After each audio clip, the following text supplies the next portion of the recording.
Matiang'i ashike ile mguu, Sifuna ashike hii ingine, Kalonzo ashike ile ingine, Obadia mdanganye na nyama. Kidogo kasongo wapi? Chini. Lakini Kalonzo has been a leader in this nation.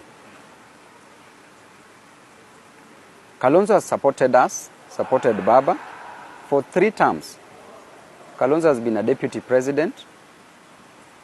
Actually, he's the only leader that I've not heard anything about corruption. When people are talking about corruption, I've not heard about Kalonzo.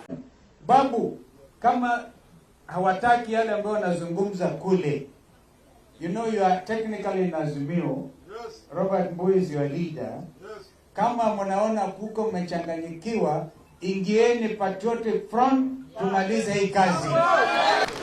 Si ndio? And DCP is a party for Kenyans, patriots. Great leaders like Sifuna has space hapa. And if you feel uncomfortable in DCP, Babu and Sifuna, come to Wiper, our partner, no problem. But nyinyi watu ya ODM mkifuata William Ruto hapa Nairobi, hakuna hata kiti hata moja mtapata, because kura ya William Ruto ni 24,000. Iko inakona hapa Langata. Now, ladies and gentlemen, recently a heated debate has been ongoing on social media after the DCP party leader Rigathi Gachagua went ahead to publicly declare DCP party as the sovereign party that will secure most of the seats in Nairobi County, including the gubernatorial and the senatorial seat in Nairobi in the 2027 general election. A statement that he alleged that Kalonzo's Wiper party was ready to leave Nairobi for Gashagua's DCP party. But this statement saw Kalonzo Musyoka disputed a day later, which also is a statement that went viral on social media, forcing Rigathi Gachagua a day later to ratify his statement, claiming that the media had misinterpreted him. But in his statement, he made a secret revelation during his ratification. He made a secret revelation that many Kenyans never read in between the lines. In the statement that Gashagua made while he hosted a celebration at his DCP party headquarters in Nairobi to celebrate the DCP party winners in the recently concluded by-election, Gashagua made a play at some of the top ODM party leaders or elected leaders, where he called upon the Secretary General for the ODM party, EDWIN Sifuna, that if he is chased out of the ODM party, that he was welcome to join Gashagua's DCP party. Apart from Sifuna, Gachagua also argued and called upon the Embakasi East Member of Parliament, Honorable Babu Owino, that if he also fails to secure a ticket to vie for the Nairobi gubernatorial seat, or he is chased out of the ODM party, then he has a place at the DCP party, and he even went ahead to tell them that if he can't join DCP, then the door was open for him and Sifuna at Kalonzo's party, the Wiper Patriotic Front Party. Sasa tumesikia William Ruto amesema akinunua ODM hataki Sifuna, atamfukuza. Edwin Sifuna, I want to tell you, my brother, you are a good leader. Ukifukuzwa na William Ruto, you are welcome to DCP. Sifuna akuje asikuje. Sifuna is a great senator in Nairobi. And I have no problem with the DCP supporting Sifuna to be the senator of Nairobi. We have no problem. Si ndio? William Ruto amesema hata huyu Babu Owino akinunua ODM akwe. Babu Owino ukifukuza na William Ruto, this is your home. Kuja nyumbani. Si ndio? And DCP is a party for Kenyans, patriots. Great leaders like Sifuna has space hapa. And if you feel uncomfortable in DCP, Babu and Sifuna. Come to Wiper, our partner. No problem.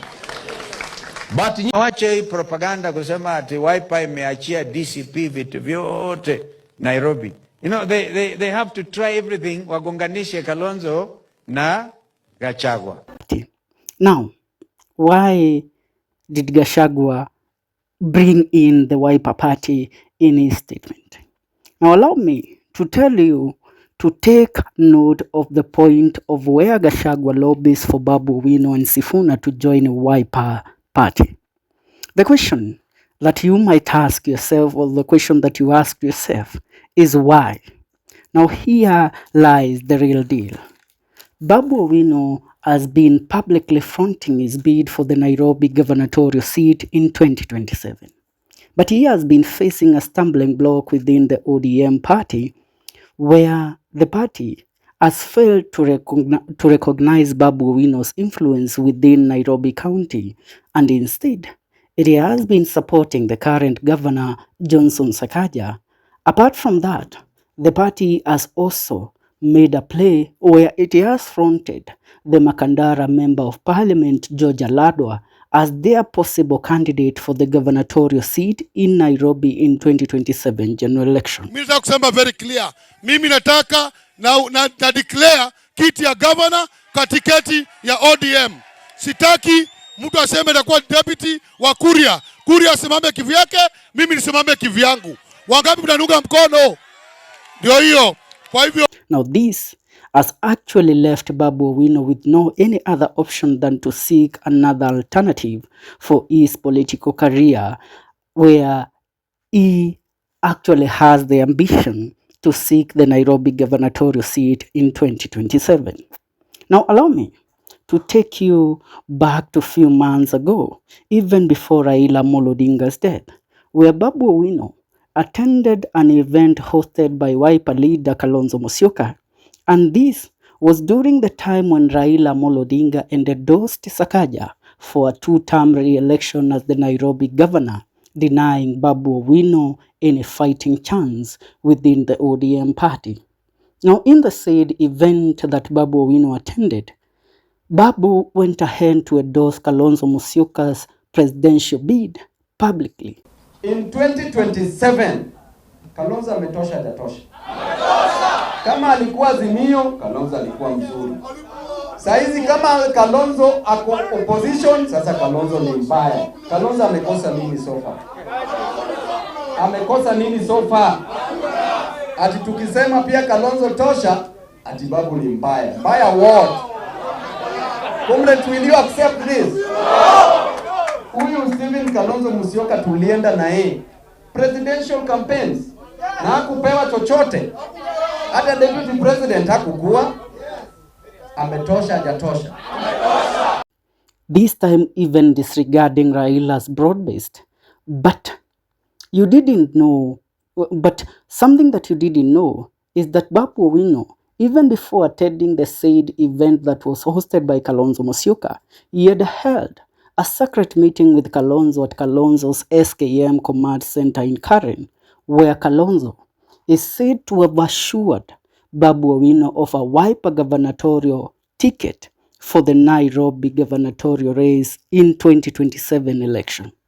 And this was assured to Babu Owino if he would lose ODM endorsement.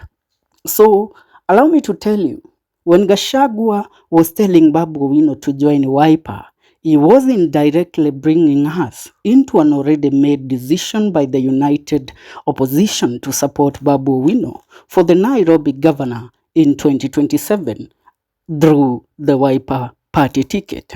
But many of you might ask, why? Why can't Babu Owino make this decision and actually declare publicly that he will be vying through a Wiper party ticket in 2027? Now, allow me to bring you into a little secret about Babu Owino. Babu Owino is currently in the power play as a possible party leader for the ODM party leadership role in an expected NDC that is supposed to go down in 2026 after the expiry of Ruto's and Raila's side broad-based government agreement, which, according to insights from the ODM party MPs, it is expected to happen after the 9th of March 2026, which is the actual date that the broad-based agreement between Raila Amolo Odinga and William Ruto should expire. And we are saying March is not very far. We want a national delegates conference. Yes. And we elect Babu Owino as our party leader in March. And maybe retain Sifuna as SG. That is what the young people are saying. And that is what is going to happen. Sisi watu ambao tuliongea na Raila alituambia tarehe 9 mwezi wa 3 2026 ndio ilikuwa siku ya mwisho kuungana na William Samoei Ruto. And we are here to tell the people of ODM, tarehe 9 mwezi wa 3 2026 mwaka ujayo, prepare for state of emergency in the party to relieve you out of Ruto's government. So, Babu Owino is planning, if he fails to secure the ODM party leadership, he is to lead a mass walkout from the party ODM. He, together with EDWIN Sifuna, will lead most of the members of parliament and senators and even governors from the ODM party who will fail to recognize the leadership of Oburu Odinga to walk out of the ODM party and join the Wiper party, where they will actually declare their allegiance to Kalonzo Musyoka and endorse Kalonzo Musyoka's presidential bid for the 2027 general election. And I tell you, this move that Babu Owino is to pull is the same move that was pulled by Raila Amolo Odinga back in the year 2002 during the general election, when Raila Amolo Odinga was denied a presidential ticket by the then president and the KANU party leader, Mzee Daniel Toroitich Arap Moi. He denied Raila Amolo Odinga, Kalonzo Musyoka the chance of being named as the possible presidential candidate in the said general election, and it was given to Uhuru Muigai Kenyatta. So Raila Amolo Odinga, together with other ODM individuals, then as the Secretary General of ODM, led a mass walkout of leaders out of Moi's KANU party.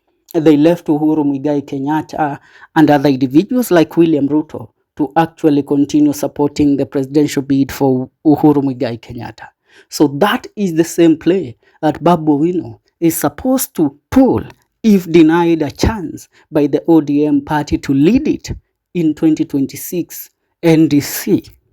He, together with EDWIN Sifuna, they will pull a Raila 202 moment inside the ODM party. And this will actually kill ODM party. And they will go ahead to say Kalonzo Tosha, as Raila did in 2002, where he declared his support for Mwai Kibaki and Kijana Wamalwa's presidential bid. But some of you might ask, does Babu Owino has the chance to win the Nairobi governor race through a Wiper party ticket? Allow me to give you a big yes in this question. You might ask me why. Allow me to tell you, Raila Amolo Odinga has enjoyed dominance over Nairobi County for so many years. But it is not because he, Raila Amolo Odinga alone, was the factor in the opposition that enjoyed the support of the people of Nairobi. Raila Amolo Odinga, in all those years that he has enjoyed the control of the Nairobi votes, it's because he has been having Kalonzo Musyoka by his side. Allow me to tell you why Kalonzo Musyoka has a very great influence within Nairobi County.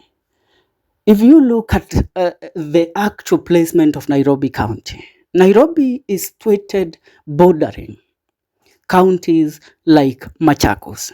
Machakos is one of the greatest strongholds of Kalonzo Musyoka. That is why a lot of Kamba community are within Nairobi and they followed what Kalonzo Musyoka used to tell them. And that is why Raila Amolo Odinga actually had a say over Nairobi vote. So when you look at it in that dimension, you will know why Kalonzo endorsement of Babu Owino will actually mean something to Babu. Apart from that, Babu Owino himself also controls a lot of followers in the Luo community. So most of the Luos situated in Nairobi will vote in support of Babu Owino. Apart from the Luos, remember, Babu Owino, being a Wiper Party candidate, he will also be supported and endorsed by Rigathi Gachagua. Why does the support of Rigathi Gachagua matter?